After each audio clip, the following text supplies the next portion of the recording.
Janasena party మాజీ నాయకుడు బొలిశెట్టి సత్యనారాయణ ఆయన జనసేన పార్టీ సస్పెండ్ చేసిన విషయం మీకు అందరూ కూడా తెలిసిందే.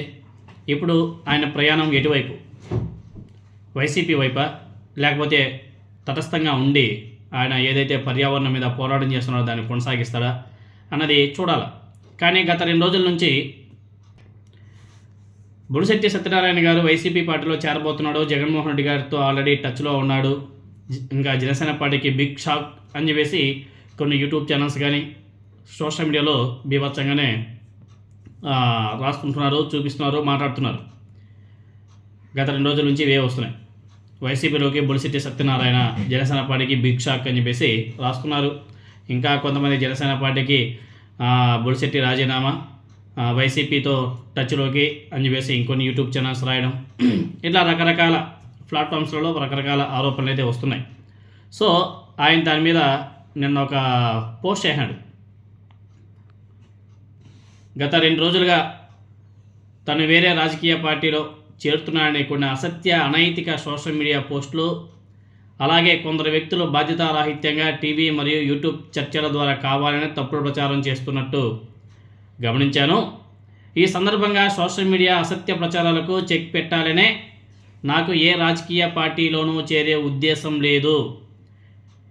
అదేవిధంగా ఎప్పుడు కూడా పదవుల మీద ఆశతో ఏ రాజకీయ పార్టీలో చేరలేదు. పదవుల మీద ఆశ లేదు, ఉన్నదల్లా భావితరాల భవిష్యత్తు కోసం ఆరాటం మాత్రమే ఉంది అని చెప్పేసి ఆయన ఒక పోస్ట్ ఒకటి చేసినాడు సోషల్ మీడియాలో. చాలా స్పష్టం చేస్తూ పోస్ట్ చేశాడు. అదే కాదు, ఇదివరకే మీడియా ద్వారా వెల్లడించినట్టుగా తన భార్య శ్రీమతి నాగమణి గారు మరణాంతరం తన యొక్క శేష జీవితాన్ని పర్యావరణ పరిరక్షణ మరియు మానవ హక్కుల రక్షణకే అంకితం చేస్తాను అని చెప్పేసి ఇదే నా తుది నిర్ణయం అని చెప్పేసి ఆయన చాలా స్పష్టంగా చెప్పడం జరిగింది. తక్షణ కార్యాచరణలో ముఖ్య అంశాలు కూడా ఆయన ప్రస్తావిస్తూ కొల్లేరు సరస్సు సంరక్షణ మరియు పునరుద్ధరణ అని చెప్పేసి ఆయన చెప్పుకొచ్చాడు. తర్వాత వ్యవసాయ భూముల రక్షణ, వ్యవసాయ అటవీ భూముల అనవసర భూమి వినియోగ మార్పిడికి వ్యతిరేకంగా పోరాటం చేస్తాను అని చెప్పేసి ఆయన చెప్పడం జరిగింది. తర్వాత ప్రకృతి సంరక్షణ అంట, కొండకర్ల ఆవరక్షణతో పాటు విశాఖ నుండి కాకినాడ వరకు తీర ప్రాంత జీవ వైవిధ్యాన్ని కాపాడుతాను అని చెప్పేసి, కాపాడు కోసమే నా ప్రయాణం అని చెప్పేసి కూడా ఆయన రాసుకొచ్చాడు. తర్వాత పర్యావరణ పరిరక్షణ మీద ఎక్కడంటే భీమిలిలోని ఎర్రమట్టి దిబ్బలు, చిల్లపేట చెరువు, కంబాలకొండ మరియు సింహాచలం పరిసరాల్లోని ఎకో సెన్సిటివ్ జోన్లను సంరక్షించడం తన బాధ్యత అంట. అలాగే కాకినాడ మడ అడవులు ఉన్నాయో వాటిని పునరుద్ధరించడమే తన ధ్యేయం అని చెప్పేసి ఆయన చెప్పుకొచ్చాడు. అంతేకాదు పాయకరావుపేట, దుర్గానగర్ ప్రజలపై జరుగుతున్నటువంటి అన్యాయాల మీద గలమెత్తడం, ఎస్కోట ప్రాంతంలోనే ఆదివాసీల భూ కబ్జాలకు వ్యతిరేకంగా భూ పోరాటం, ఇక కొల్లేరు విధ్వంసానికి కారణమైన శక్తులపైన న్యాయ పోరాటం.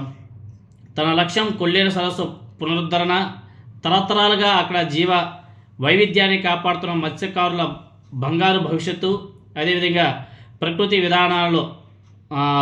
విధానంలో ఉన్నటువంటి సాగు చేసే రైతులకు గిట్టుబాటు ధర కల్పించడం, వారి సహకారంతోనే నా ప్రయాణం పోరాటం పర్యావరణ పరిరక్షించే అభివృద్ధి ప్రస్థానం వైపు నా ప్రయాణం సాగుతుంది అని చెప్పేసి ఆయన ఒక పోస్ట్ ఒకటి చేశారు. ఇవన్నీ బాగానే ఉన్నాయి. ఇవన్నీ కూడా ఆయన సింగిల్గా చేస్తే అవుతాయా? కావు. ప్రభుత్వాలతో కలిసి పనిచేయాలి, ప్రభుత్వాల మీద పోరాటం చేయాలి. మరి ఇప్పుడు ప్రభుత్వాలు ఎవరివి? వీళ్ళకి నచ్చినటువంటి ప్రభుత్వాలే కదా, వీళ్ళకి నచ్చినటువంటి వ్యక్తులే కదా సీఎంలో, డిప్యూటీ చీఫ్ మినిస్టర్లు ఉన్నారు. మరి వాళ్ళని రిక్వెస్ట్ చేయొచ్చు కదా, వాళ్ళ మీద పోరాటం చేయొచ్చు కదా. ఇండైరెక్ట్గా ఈ లొల్లి ఏంటి మనకైతే అర్థం కావడం లేదు. మనకు అర్థం కాలేదు. కూటమి ప్రభుత్వం తప్పు చేస్తుందని చెప్పేసి నీకు తెలుసా? మరి కూటమి ప్రభుత్వంలోనే కదా ఆ ఎర్రమట్టి దెబ్బలు అవన్నీ కూడా తోలుకెళ్ళిపోతున్నారు, ప్రకృతి విధ్వంసం చేస్తున్నారు కదా. మరి ప్రభుత్వాల మీద పోరాటం చేసింది పోయి ఈయన సింగిల్గా పోరాటం చేస్తాను, న్యాయ పోరాటం చేస్తాను అంటే అది ఎంతవరకు?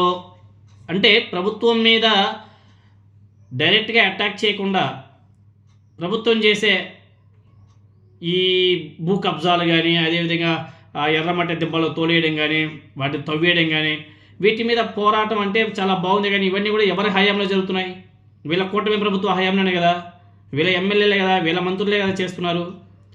ఎనీహౌ మొత్తానికైతే తన యొక్క ధ్యేయాన్ని, తన యొక్క ఎయిమ్ని ఆయన సోషల్ మీడియాలో చెప్పుకొచ్చాడు. ఆయన ఏ రాజకీయ పార్టీలోనూ చేరబోడంట.